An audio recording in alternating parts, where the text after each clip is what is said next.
Welcome, ladies, gentlemen, and jabronis. It's Mitch here, live for your NFL Week 3 picks.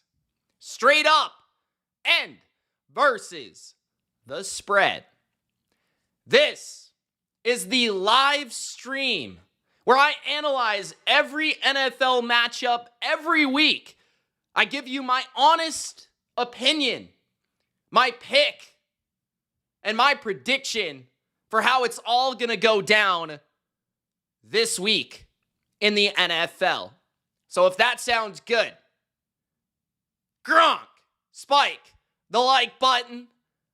Don't be a jabroni and subscribe to the channel for more NFL picks just like this. And if you're wondering, Mitch, what happened? Bro, where are your best bets? Where is your betting content at? I haven't seen any this year. Well, obviously, you haven't been paying attention. Obviously, you don't know that there's a new YouTube channel taking over the internet, and it's called Money Mitch. That's right, I have a second channel. It's my betting channel, my fantasy football channel. It's Money Mitch. I'm posting basically daily over there, and we're this close to getting monetized. We're this close to 1,000 subscribers. So join me over there for my best bets every week, for my fantasy football starts and sits, fantasy football, NFL betting content every day on Money Mitch. Go subscribe. I'll leave the link in the pinned comment of the live chat, in the comment section below, and also in the description. So please support me, and if you like the content, you'll love Money Mitch. Okay, let's have some fun. Let's go. Now, last week, we had a really good week overall. We went 13-3 straight up, and we did a 9-7 here on this channel against the spread. A lot better than week 1. Week 1 was pretty sloppy against the spread. Overall, pretty good straight up, but we're looking to have a really well-rounded week 3. And by the time we get a month into the season, that's when I'll start posting a nice, pretty graphic with my updated record for everybody. But we're just getting started. We're just getting a feel. Let's go. Week 3 time. Okay. Thursday Night Football. We have the Miami Dolphins. At the Buffalo Bills. The spread is 12.5. The game is in Buffalo. I'm going to take the Buffalo Bills to win the game. And the question is the spread, is the number too big? That's the question. No, it's not too big. I'll take the Bills to cover 12.5. Now, I do feel like Miami playing in Buffalo early in the year, short week, no snow, no cold, that definitely is beneficial to the Dolphins. But from what I've seen from the Dolphins, they arguably have the worst defense in the NFL. They got lit up by Daniel Jones, Indiana Jones, and Drake May. Now imagine what Josh Allen is going to do to this secondary. Imagine. It's in Buffalo. It's prime time. I feel like the Bills, it's just a matter of how badly they want to whoop the Dolphins. How badly they want to embarrass the Miami Dolphins. That's really, truly what it's all about. Whether or not they cover this, by how many points they cover it by. Now, there are potential concerns about Miami in terms of the offensive line. There are concerns about their secondary. The Bills' defense showed up in a big way last week. They totally shut down Justin Fields. They totally embarrassed Tyrod Taylor. They totally shut down the Jets' offense. 0 for 11 on third down. 0 for 11. That is ludicrous. Now, the Bills do have concerns about injuries on defense, right? They didn't have Ed Oliver last week. They didn't have Teron Johnson last week. They could be without potentially 3 of their top defenders in this game We will have to read the injury reports when we get there, right? But I still think the Bills win and cover because I just don't see how Miami gets off the field. I feel like Josh Allen is going to shred this secondary, absolutely shred them up and down the field. And we know that the Bills, I know that people don't think of them this way, but they do have one of the best running games in football. So it's not like you can just say, we're going to play 2 deep all game and we're just going to let you run the ball. If you do that, you're just going to let the Bills run the ball down your throat for 6 yards a carry. So, and you're never going to have a chance. On the other side, Miami can't really run the ball so far this season, but they do have some explosive ability with Jalen Waddle and Tyreek Hill and Devon Achane out of the backfield. I just feel like the Bills in primetime, that defense gets up for this game. They always play well against Tua. Sean McDermott has a good track record against Tua. He knows how to play those zone coverages in the specific areas of how to take away his first read, how to make him rattled in the pocket, how to get him to throw into those tight windows. I almost guarantee Tua is going to throw an interception. Like, if I had to make a single bet in this game, I might just bet Tua to throw an interception. He just always seemingly throws the ball right to the Buffalo Bills at least once.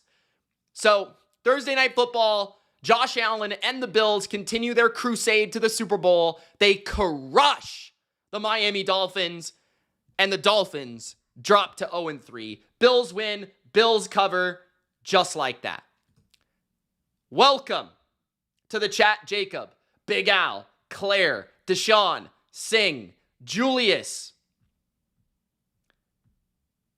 Rogers Perk. What's up, bro? He already Gronk spiked the like button. Thank you. Tyree, what's up, bro?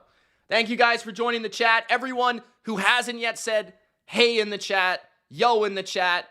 How you doing? How you feeling? Love to hear from you. Love to hear your picks. Love to hear your opinion. Get in the comments. Let me know how you're doing. Let me know how you're feeling. And of course, don't forget to Gronk spike the like button. Let's get to some Sunday picks now. Okay. First game on Sunday, we're going to go with Indianapolis at Tennessee. This spread has been a little up and down from 3.5 to 4.5. So it'll be within that range. Something weird inside me tells me that the Titans will cover. I'm not so sure that they'll win, but I don't mind the Titans to cover. So first of all, the Colts, they've played at home the first 2 games. They played at home against Denver. They played at home against Miami. And they looked great against Denver. They probably should have lost. Right? Denver had a missed field goal from Lutz that typically never happens. It's in a dome. That never happens. Right? Then Denver, they took a penalty on a play where the Colts missed a field goal. So that was pretty big. Right? And Bo Nix threw the ball to the other team in the red zone. The Colts kind of just got by. But the Titans aren't the Broncos, obviously. That being said, the Titans have played promising in the first 2 games. They were up on the Rams at halftime, and they were very competitive with Denver throughout that game. And honestly, they did kind of outplay Denver, if not for some poor coaching and things like that. And, you know, I feel like, or at least they outplayed them in the first half. I'll say that. But Tennessee so far has played very competitive in the first half. Indy, I feel like, has played way better than expected. They're way outplaying expectation. I do wonder when it gets to the point where the public starts to jump on the Colts. Is it this week? Is it next week? When do people start to believe the Colts are really this good? I think the Colts are a good team. But this is a divisional matchup. Tennessee's at home. I do think the Titans can slow down JT and Taylor running the ball. And I feel like the Titans' defense is pretty solid. So I don't think the Colts on the road in Tennessee are going for 30 here. I think that they'll be in the 20s, but it's a matter of like, okay, how does Tennessee play on offense? I feel like they've had some big plays that they've missed. Tony Pollard has looked solid. They need to get more out of Calvin Ridley. That's for sure. But the Colts do have some injuries at cornerback. They might be able to take advantage of that. The Colts are very good in the interior of their defensive line with DeForest Buckner and Grover Stewart, but their edge rush has not been great, and it's also been a bit injured with Latu and things like that. So I wonder if the Colts are able to take true advantage of the Titans' deficiency at tackle, where they're more stronger in the middle. I just kind of feel like this is an AFC South game. It's going to come down to the wire. I could be wrong. The Colts are clearly better. I will take the Colts because I'm too scared to bet against them at this point. But I do think the Titans can, upset them. I do think the Titans have played better than people think the first 2 games. And I do believe in Cam Ward. So, the Colts look real. No, not debating that. The Colts look real. But I'll take the Titans with the points. I'll take the Colts to win. We'll see how that goes. Not going to bet this game. For sure. Next, we have the Pittsburgh Steelers at the New England Patriots. My Patriots at home. They have arrived. Drake May has arrived. I've been saying it all week. I think the Steelers are overrated. The Pittsburgh Steelers are not playing like the Pittsburgh Steelers. What are all the fundamentals of the Pittsburgh Steelers? Strong defense. Stop the run. Rush the passer. Run the ball. Right? Protect the ball. Win the turnover battle. What have they been doing? Turning the ball over. Not stopping the run. Not sacking the quarterback. And really putting everything on their old quarterback to win games. It worked out against the Jets. They somehow, some way beat the Jets. Last week, some special teams errors and some special teams good in terms of blocked field goals, things like that. Actually, Myers missed a field goal for the Seahawks. So both teams benefited from special teams in some way, shape, or form in that game. But Pittsburgh has really struggled to run the ball against, 2 teams that the Seahawks are good defensively. The Jets, we saw the Bills run all over them. So I'm not so sure that that's not, exactly ideal. You want to be able to run the ball against the Jets, is my point. I think the Patriots are better. The Patriots are at home. The Patriots have the better quarterback. Drake May is the best quarterback in the league that nobody treats like a good quarterback because he's very young. But May can scramble, May can move, May can buy time. He's an excellent downfield passer. I think, we saw Sam Darnold go for 300 yards last week. I think Drake May can have success with Hunter Henry against this beat-up safety core of the Steelers. I think that Diggs and Douglas over the middle. We've seen Josh McDaniels over the years have good game plans against Mike Tomlin defenses. As long as they can mix in the run, which has been effective against the Steelers so far this year. We saw Breece Hall go off. We saw Kenneth Walker go off. If the Patriots can get a little bit of a ground game, keep them out of 3rd and 8+, where TJ Watt and Cam Hayward can get off and tee off against the Patriots, they're going to have success moving the ball, I believe.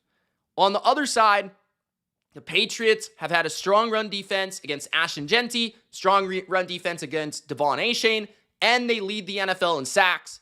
Milton Williams, Harold Landry, going crazy. Christian Gonzalez practiced today. He could return this week. Not certain, but he could. That would be a major boost. He's their best player. He's an excellent player. He's a Defensive Player of the Year candidate type of corner, which is rare.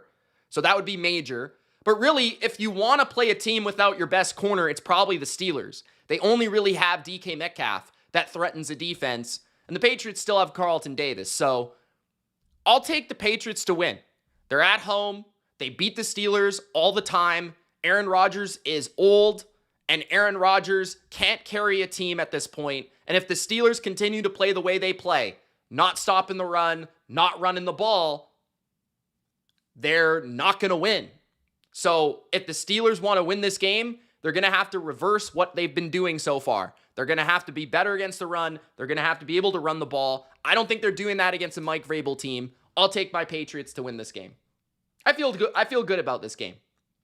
Before we get to the next one, Big Al says the Patriots are clearly the better team.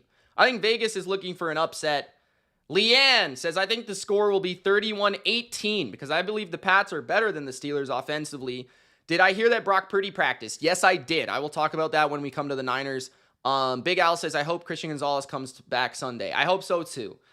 Aaron Rodgers has never won in New England, says Jacob. upset the Jets last year in New England. Aaron Rodgers sucks. Okay. I don't know. I mean, if the Patriots do beat the Steelers, like you guys are saying, by like 10, 13 points, I'll be pumped. I think it will be close. I just will pick the Patriots. Claire says, dude, Indy about to be 3-0. I know. The world we live in today. Guys, don't forget, like the video. That's how more people, more NFL fans, more football freaks, just like you and I, find the Bottom Line View, find this channel, find the community. So, like the video. It definitely helps, okay? Let's get to the next one. What's the next game? We got the New York Jets at the Tampa Bay Buccaneers. Man, I bet against Baker and I paid for it. I didn't expect the Bucs to beat the Texans because the Texans' defense at home is usually gangbusters, and the Texans had a late lead. It's perfectly where they wanted to be, and Baker just made too many clutch plays in the end to win the game. The Jets probably will be starting Tyrod Taylor here because Justin Fields has a concussion. This is an interesting game because the Bucs have so many injuries. Like, Kalijah Kancey, he's out for the year with a pec injury on defense. They've lost multiple offensive linemen. Tristan Wirfs has yet to play this year at left tackle. Cody Mock didn't play last game, and he'll probably be out this game. And Luke Gedeke left last game with an injury at right tackle. So 3 offensive linemen will be out for the Bucs most likely. Okay? Also, on top of that, you have the Jets, who... They played well in week 1. They got destroyed in week 2. How do they respond? Is Tyrod actually a better passer of the ball than Fields? Some people might make that argument, although he's not nearly as athletic. The way that I look at this game is, I think Tampa matches up well defensively because Tampa is always selling out to stop the run. Todd Bowles, in his old school mentality, is going to pack the box. It's very hard to run the ball against the Bucs. They have big Vita Vea. They have Levante David. They pack the box. And the Jets want to run the ball. They want to run the ball down your throat. I don't think that's going to happen against Tampa Bay. Jamel Dean, McCollum on the outside have played admirably for the Bucs. And I do feel like they might not shut down Garrett Wilson, but I think they can limit Garrett Wilson. And as we've seen, I don't know if the Jets have much else to throw the ball to. I haven't really seen anyone else. The Bills completely took away the run, and the Jets couldn't do anything on offense. I think the Bucs do a similar thing here, and the Bucs are incredibly creative with their blitz packages. We know that Todd Bowles is one of the best when it comes to setting up the blitz. We saw that against the Texans. The Jets have a pretty good offensive line, so maybe they can give that time and pick up those stunts and blitzes, perhaps. But if Justin Fields is at quarterback, we know he holds the ball. If it's Tyrod Taylor, we know he's conservative, so he's less likely to throw the ball down the field to beat them. I think the Bucs defense plays well here. I think the Bucs can run the ball on the Jets because I saw the Bills do it. I saw the Bucs run offense come alive last week against the Texans, who are a pretty good defense in my opinion. Bucky Irving, Rashad White, they were able to move the ball on the ground. Sauce Gardner might take away Mike Evans, but you still got Emeka Ibuka. You still got Sterling Shepard. You still got Cade Otton. They've got a really strong screen game. I feel like the Bucs can still move the ball, and Baker is just far and away the best quarterback in this game. The Bucs are also at home. So I'll take the Bucs to win. At 6.5, I'll take them to cover. If it gets above 7, that's a little suspect. The only thing that concerns me here is the Bucs' offensive line injuries. Because Quinnen Williams is a stud. Will McDonald's a good pass rusher. The Jets can rush the quarterback. But I feel like the Bucs, the way they match up with the Jets, this is a Todd Bowles revenge game. He was fired by the Jets. I'll take Tampa to win this game. And I'll take Tampa to cover. I think they're far and away the better team, even with the injuries that they do have. The Raiders at the Commanders. Commanders favored by 3.5. This is a tricky game. Commanders at home. Geno Smith coming off one of the worst games I've seen him play in a while. And the Commanders, Jaden Daniels likely out. Marcus Mariota likely the quarterback here. The Commanders have had 10 days to rest and prepare for the Raiders. Now, what I think's so interesting is the Raiders' run defense has been very strong this season. Against the Chargers and against the Patriots, they held them pretty well, in my opinion. So, can Marcus Mariota do something without really being able to run the ball that well? I'm not so sure that the Commanders will be able to run the ball because the Raiders have just built their defense to load the box up, and they have Devin White, Landon Roberts, Jamal Adams, all guys that are better against the run than the pass. Like, they're all flying around trying to get to the football. The Raiders' pass rush has also been solid, and the Raiders' defense is extremely well coached, even if they have limited talent at corner in the secondary. But the thing with the Washington Commanders is they really only have Terry McLaurin that can separate and make plays down the field. It's not like they have a great receiving core. Like Debo, good player, not a great receiver. He doesn't really separate or run routes like a great savant, you know? So how does Marcus Mariota manage this offense? And if the Raiders are able to cap the run game, can he make enough plays in the pass game to be able to win this game? On the other side, the Raiders offense, I thought they just ran into a really strong defense. The Chargers just, they stopped Genty. They played really good in the red zone. And they have a unique matchup for Brock Bowers. Like, Derwin James is the best lockdown safety in football. He's just able to take away a tight end single-handedly. And they have an excellent linebacker in Henley. The Commanders' defense, I do think, has been better this year so far. You know, what we saw against them, what we saw them do to the Giants, they really limited Russell Wilson, made him look like the worst quarterback in football. Week 2, I felt like they played okay against the Packers. I didn't feel like their defense was awful against the Packers. They did have problems with Tucker Kraft, though, so that could be good news for Brock Bowers in this game.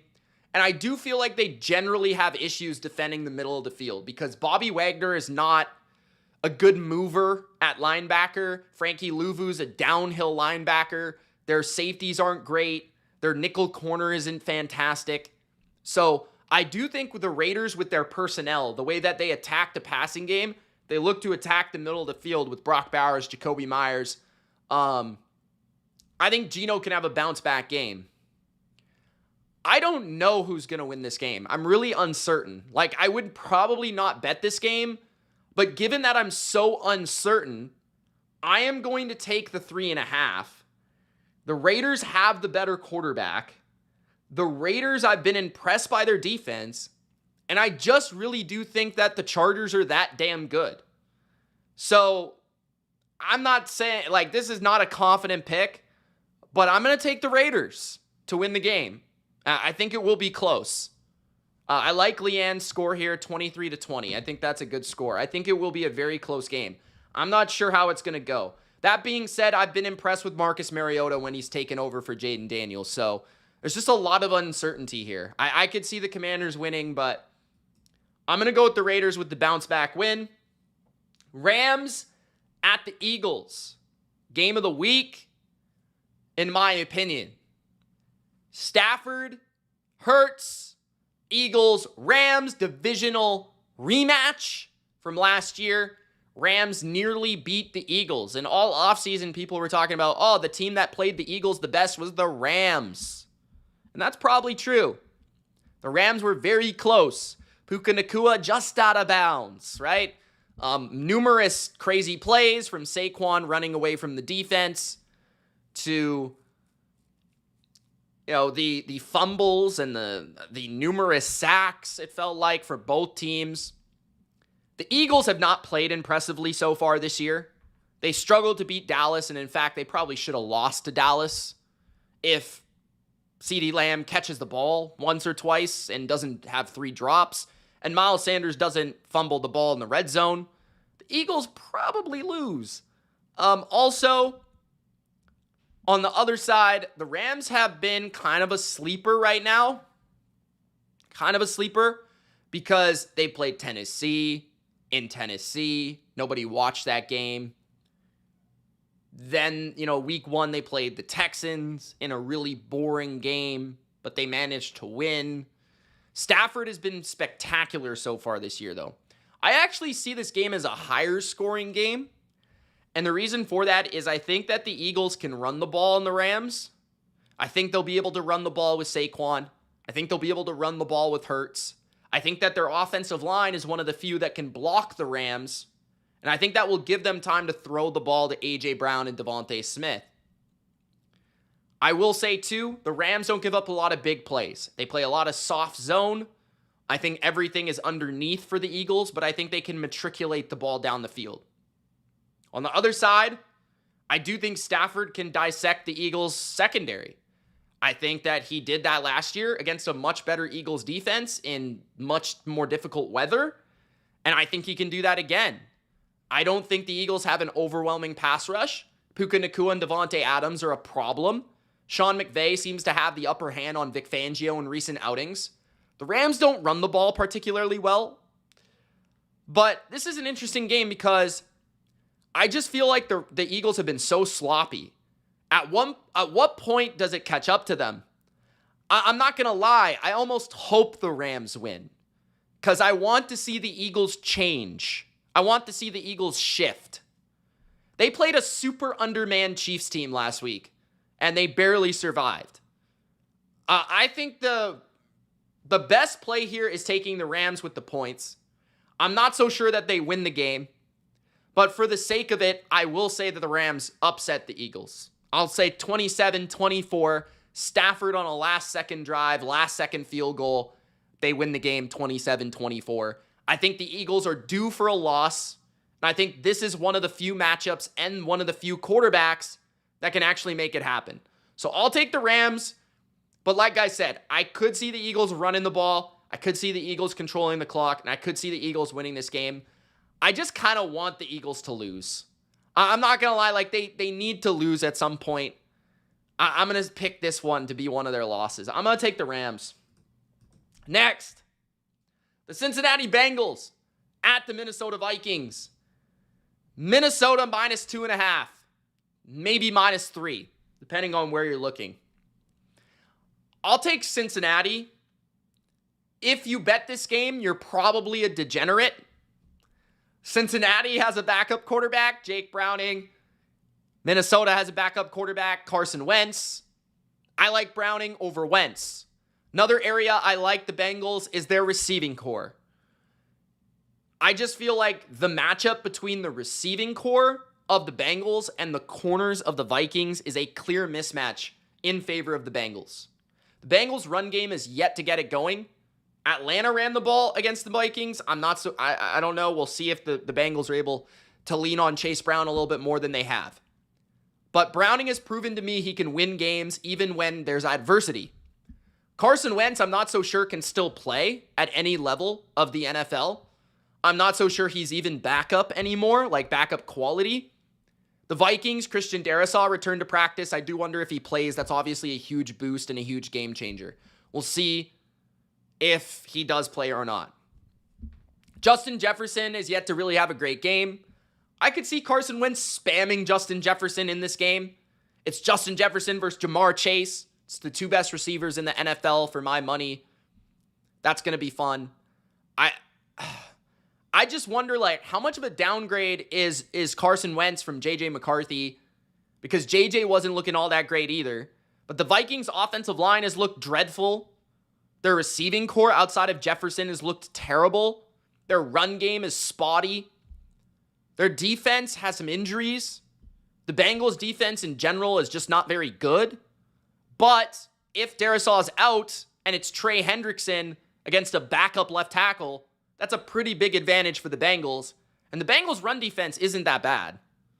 So I'm gonna take the Bengals just because I have more trust in Browning and the Bengals' offense than I do in this Carson Wentz experience. But there's not a lot of reliability here. Wentz could be great. Who knows, right? So I'll take the Bengals, I guess, in the slight upset, if you would call it that. Next, Atlanta at Carolina. Give me the Falcons to win and cover 5.5. Simply put, it's Bijan Robinson, who on Sunday Night Football against the Vikings looked like the best running back in football against probably the worst run defense in football, the Carolina Panthers. Now, Carolina did a pretty good job against Arizona's run game, but Atlanta's run game has looked exceptional. Atlanta's defense has looked really good lately. Their rookie class looks great. Jalen Walker's kind of not a huge factor right now, but he did have a really impressive sack on Sunday night. But James Pierce has been a big-time baller. Watts had an interception. Bishop had an interception. Like, they look great. Or is it Bowman, Bishop? I always want to call him Bishop. I think it's Bowman. I don't remember. Either way, the kid from Oklahoma, the safety, he's a good player.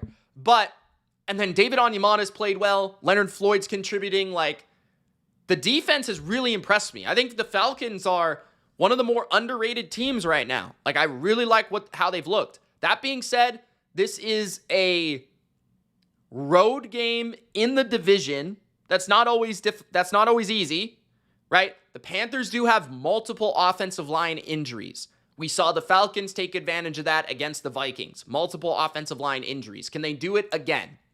Bryce Young, a very good backdoor quarterback. We saw that last week against the Cardinals. You start playing soft zone coverage, Bryce Young's going to pick you apart with 1,000 passes to Hunter Renfrow, right? So if the Falcons get a lead, you always have to worry about that backdoor. At 5.5, it's a little bit less of a backdoor type deal than 6.5 was for the Cardinals. And I just feel like the Falcons, they're going to be able to run the ball. Drake London, Kyle Pitts. Drake London should have a bounce back game this week. I like how Penix is playing despite the numbers not looking overly impressive. I just like Zach Robinson's offense overall. They need to be better in the red zone. I think that the Falcons win, the Falcons cover. You never know with a road game in the division, but I just have very little faith in Carolina's offensive line with the injuries, very little faith in this receiving core outside of Teteroa McMillan, and very little faith in their defense to be able to slow down Bijan Robinson. So give me the Falcons to win and Falcons to cover. 2-1 for the Falcons and Claire. Packers at the Browns. Packers -8. I'll take the Packers to win and Packers to cover. Packers pass rush against Cleveland's suspect offensive line is certainly not a good matchup. 8 is a lot of points on the road, and Cleveland does have a very good defense.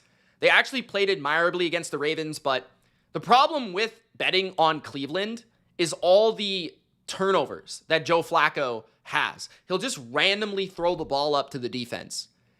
And Cleveland just seems to give the ball to the other team, like a couple times a game, which shortens the field and gives a free touchdown to the opponent. And that's where you screw yourselves in thinking that Cleveland can cover because of their defense. I don't see Cleveland being able to run the ball that effectively. That leads to Joe Flacco dropping back against this nasty pass rush, and right now, maybe the best defense there is in the league. I mean, they completely shut down Washington, completely locked down Detroit. That's 2 top 10 offenses in football. Now they're on the road, though, so it's a little bit different. But Parsons is out for blood right now. They're so fast.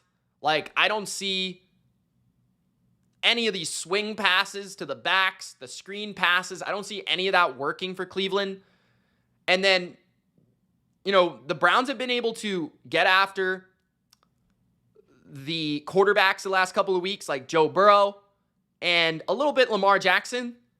The Packers have the best offensive line of these 3 teams they've faced. I do think that we'll see if Zach Tom is active, but I feel like they can slow down Cleveland's pass rush enough. Jordan Love's very good at managing pressure. I do think Cleveland's defense can make this competitive because their corners are damn good. Myles Garrett, that D-line has played really, really well. And Josh Jacobs is beat up.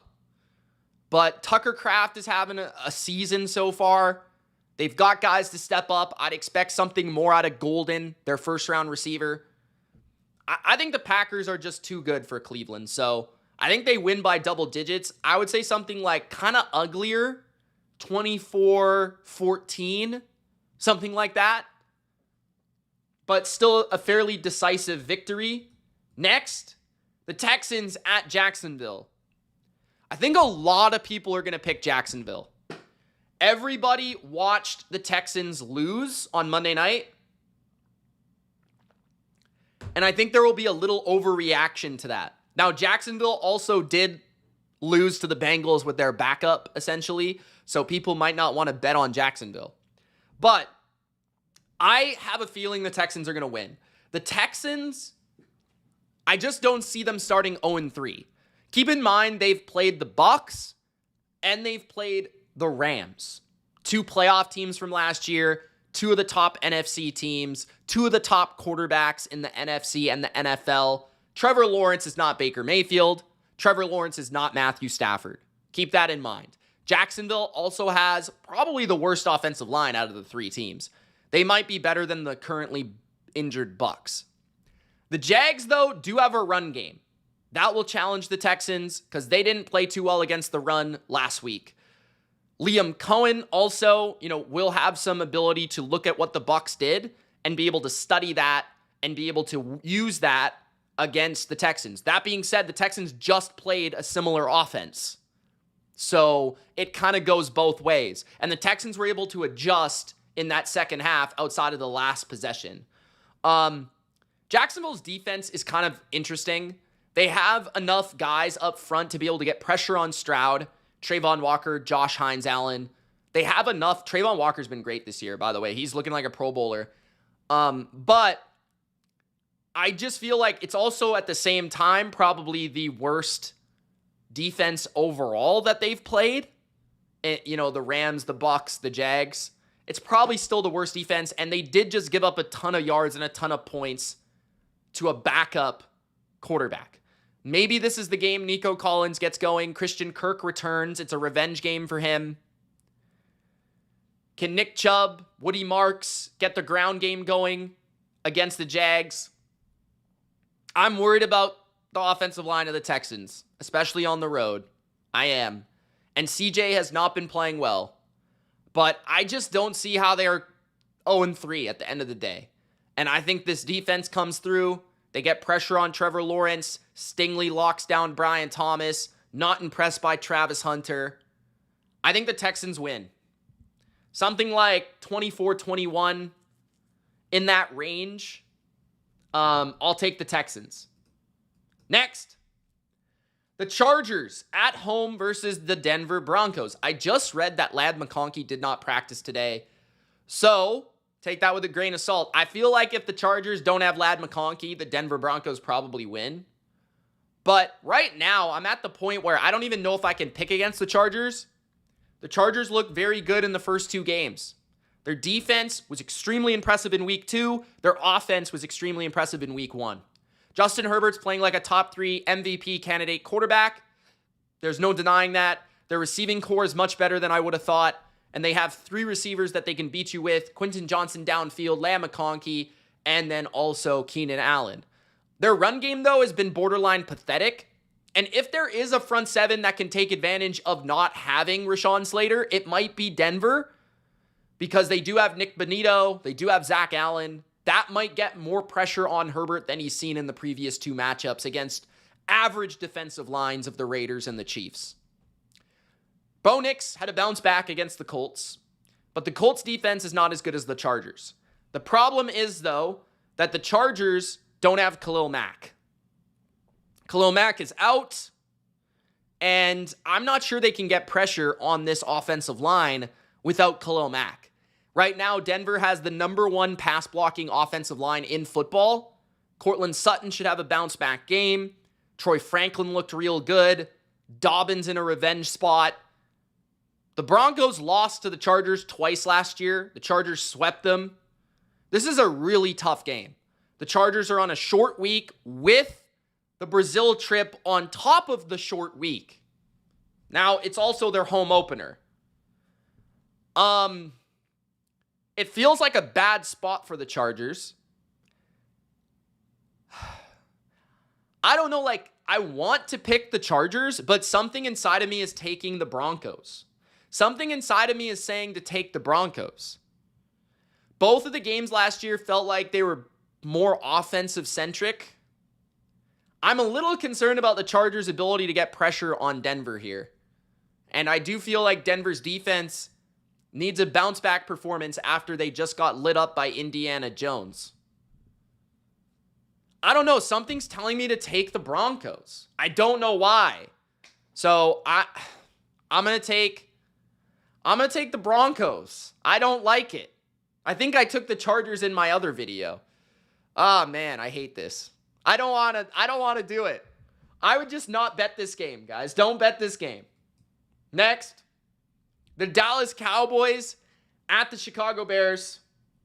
I'm taking Dallas. This feels like a trap. Not going to lie. Feels like a trap. I'm going to take Dallas. Dak Prescott is just light years better than Caleb Williams. It comes down to that.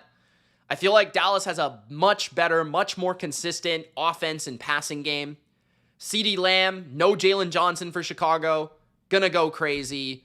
George Pickens is a stud. Jake Ferguson's playing really well. Javonte Williams is playing really well. Chicago's defense looks terrible right now. Like, absolutely dreadful.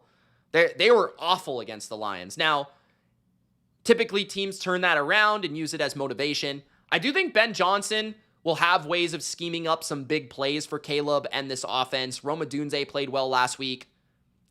I don't think Dallas will have as many problems with Rome Odunze, though, as they did with Malik Neighbors. I will say that. And also, a lot of things that Dallas did last week was like a lot of miscommunication, allowing big plays. I don't know if that will happen again. Maybe it will because Ben Johnson is that smart and that savvy and that scheme savvy, but again, like, fundamentally, am I going to take Caleb Williams or Dak Prescott?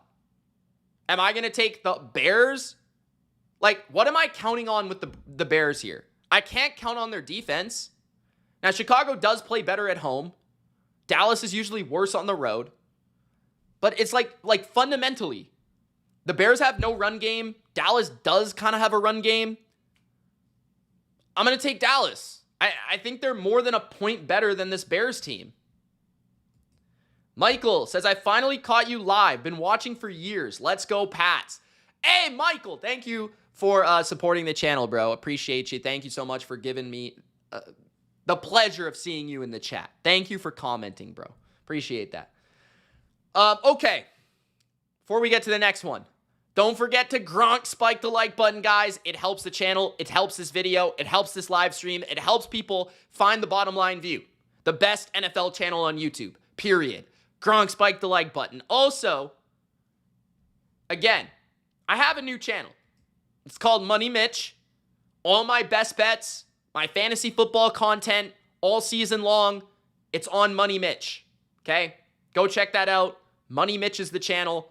Link in the description and the pinned comment. And lastly, but certainly not least, Patreon. If you want all my bets every month of the NFL season, it's $5 a month for all my bets every month. We're doing well. 2-0 on the Moneymaker pick of the week. The Mitch Moneymaker pick of the week. 2-0. All right? So check that out, guys. Let's continue with our picks. Where are we at? We talked about that one. All right, next. Arizona at San Francisco. We don't know if Brock Purdy's playing or not. It could be Mac Jones. It could be Brock Purdy. It could be Joe Montana. It could be Steve Young. It could be Trey Lance. It could be Jeff Garcia. It could be Colin Kaepernick. It could be Alex Smith. I don't know. I'm taking the Niners. Niners at home. First time this year. I think their defense is fired up for this game. I don't think Brock will play, but there's a chance. I don't think it would matter for me in terms of who I would pick. I would actually maybe prefer that Mac plays so I can get like 1.5 or 1 on a spread instead of maybe Brock where it's going to be 4 or something like that, where it's maybe a little bit more dicey. But I'm going to take the Niners because their defense. I don't like the Cardinals' offense, especially on the road. The offensive line, I think, is a bit suspect in pass protection. I saw it live. Their right tackle, Jonah Williams, really struggled. I think Nick Bosa is going to have a day. Bryce Huff looked real good last week. Michael Williams continues to improve.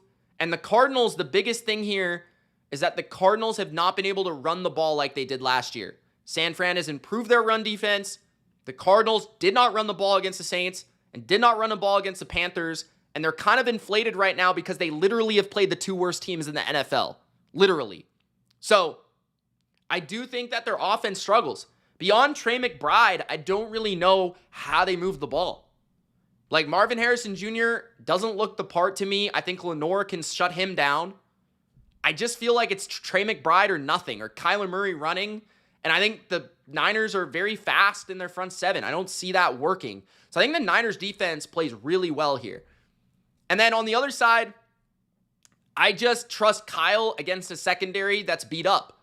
You know, what are the Cardinals going to be able to do from a creativity standpoint with Garrett Williams out, with Max Melton out, two of their top three corners? Are they still going to be able to play their typical coverages and be aggressive? And yeah, the Cardinals, I was impressed with their D-line. I feel like they do have a pretty good D-line, and that could get some pressure on Purdy or Mac Jones. But I think the Niners' offense has looked good.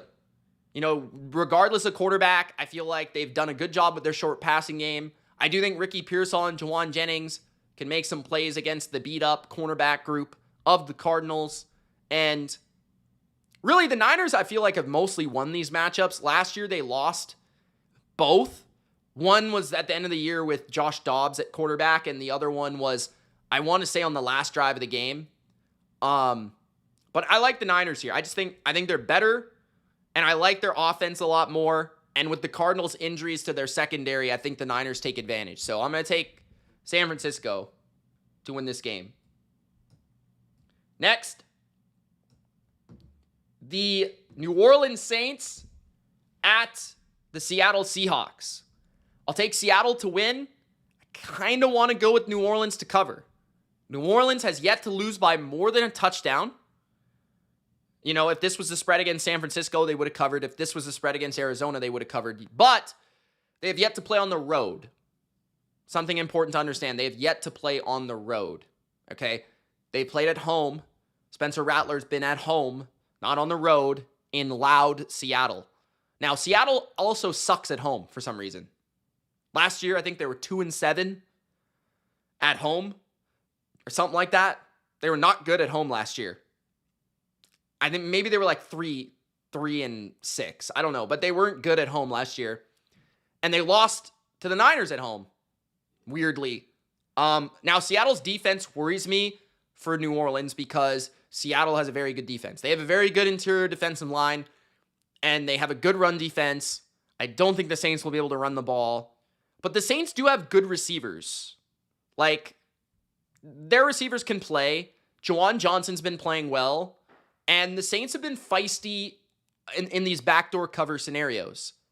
And getting that hook on 7 is not a bad bet, in my opinion, because Rattler has shown some fight at the end of these games. New Orleans has also been good against the run so far this year. Overall, like, they haven't been terrible. They weren't bad against the Niners, and they were actually pretty good against the Cardinals. So basically everything Seattle does is built off of their run game. If they're able to run the ball, they can throw the ball. If they can't run the ball, they can't throw the ball. Can Sam Darnold be explosive against this secondary? Potentially. Can Kenneth Walker go off? Potentially. I'm not quite sure. I don't know if I trust Seattle enough at this point to be able to cover a 7.5. That's a lot of points. At the same time, I could see Seattle's defense completely shutting down the Saints. I do definitely think Seattle will win. I just wonder by how much. So, really tricky spread, in my opinion. Really tricky spread. I'm leaning Seattle to win, New Orleans to cover, but I'm not sure about the cover part. I really don't know. I really don't know there. I just don't know if I trust Seattle's offense enough at this point. I need more to see. I need to see more from them. Kansas City at the Giants. I'll take the Chiefs to win, Giants to cover. I like the Giants with 6.5. I don't think the Chiefs deserve to be favored by 6.5 on the road, on prime time, against basically any team in the NFL. The Chiefs are not a team that wins by margin. They haven't been a team that wins by margin in years. They win close game after close game after close game after close game. Now, maybe they win by 7 and they screw you over. But they're not a team that wins by a lot because their offense is not very good. Their offensive line has issues. Jawan Taylor is terrible. Like, they have no running game. Their leading rusher is Patrick Mahomes. Their receivers stink. Hollywood Brown is their best receiver, and he's pedestrian. Travis Kelce stinks. Can't catch the ball. What do they really have on offense? The Giants, they have issues at corner, but I don't know if the Chiefs have the receivers to take advantage. And the Giants have a very good athletic front seven and very good pass rush. And I think that will give Mahomes some issues. He's not running away from Abdul Carter. Like, good luck. Okay? He's not running over Brian Burns. So I do think the Giants can make some plays on defense and keep it competitive. My problem is, what are we going to get from Russell Wilson? Week 2, we got one of the best quarterbacks in the league, 450 yards. Week 1, we had the worst quarterback in the league. The Chiefs don't have a great pass rush, but certainly enough to get after Russell Wilson. Malik Neighbors could be shadowed by Trent McDuffie. Maybe McDuffie limits Neighbors here. Can another guy step up like Wandale or Darius Slayton? We'll see. I don't love the Giants' run game, but I don't know if that matters as much because the Chiefs are much better against the run than they are the pass. I just feel like this is going to be a close game. It's the Giants at 0-2, season on the line, against the Chiefs, the team that everyone wants to beat. Everyone wants, they have the target on their back in New York on Monday Night Football. They're going to be fired up. Like, I just think the Giants keep it close, but I think the Chiefs have to win. There's just no way the Chiefs go to 0-3. So the Chiefs will find a way to win in the end, but I do think the Giants keep it close. So there you go. And then Monday Night Football, Ravens, favored by 4.5, 5, somewhere in that range, at home versus the Lions. I like the Ravens to win and to cover, and I feel pretty good about this one. The Ravens are, to me, the second best team in the league. The Lions are my number 7 right now in the league, I think. The Lions, though, I think this is a difficult matchup for them. I think on the road in Baltimore in a primetime spot, Baltimore embarrassed themselves against the Bills in a similar spot in Buffalo, and then they came back and they destroyed the Browns. Now, Detroit also lost to a top-tier team in Green Bay on the road, remember, and they just embarrassed Chicago. The Ravens, very strong against the run. Detroit, predicated on running the ball, predicated on play action, right? The Ravens have a pass rush that is decent, but kind of unathletic, and that's why they allow so many scramble drill plays to Josh Allen. Jared Goff doesn't do that. Jared Goff stands in the pocket, he tees up, and he throws. So I don't really worry about the scramble drill plays. Whenever a quarterback is in the pocket against the Ravens defense seemingly doesn't have many issues. But whenever that quarterback extends the play, feels like the Ravens have issues. Make sense? Kyle Hamilton is absurdly good. I feel like Marlon Humphrey can slow down St. Brown. And, I actually really like the Wiggins versus Williams matchup. I think that's going to be a great matchup to watch. So I think the Ravens defense sets the tone here, slows down the run, and gives Jared Goff some problems at home in front of their rowdy Raven crowd. On the other side, the Ravens are just really difficult to stop. No matter who the defense is.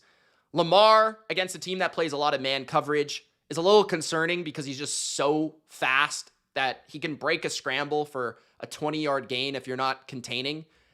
The Lions also don't have a great pass rush, so it feels like Lamar's going to have a lot of time. And no matter who's playing corner out there, eventually you're going to give up some plays from Lamar dancing around and extending plays and making things happen. And then you've got to start up Derrick Henry. So I just think the Ravens are on a different level. The Lions are good, but I think the Ravens are very good.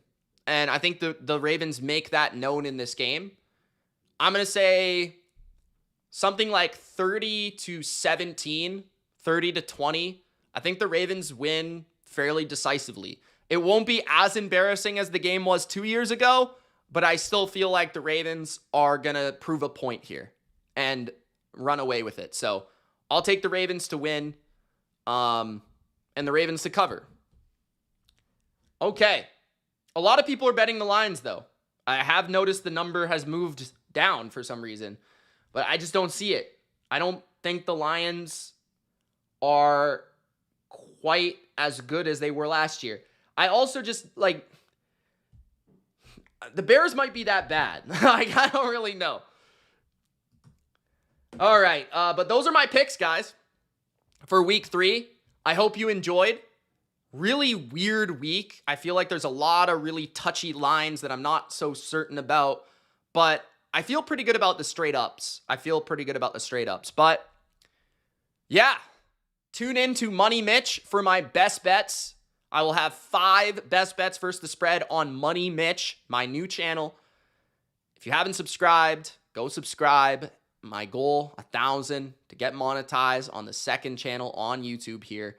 Appreciate you guys. Thanks for watching. Thanks for tuning in. Big Al, Funky Lions fan, Sing, Jacob, Elana, or Elena. I'm not sure. Sorry. Strawberry. Shout out to Strawberry. The Niners fan, the Mac Jones hater. Michael in the chat. 125. Shout out to you. Shout out to Criddlemas. Shout out to Caesar. Leanne. My girl Leanne. Claire in the chat. Marcus in the chat. Claire, I think I already said. Thank you to everybody in the chat, and we will see you on the next one. More content coming soon, and I'm here on Sunday, so I will be streaming. And I will be streaming tomorrow night, Thursday Night Football, Dolphins, Bills. See you later. Peace.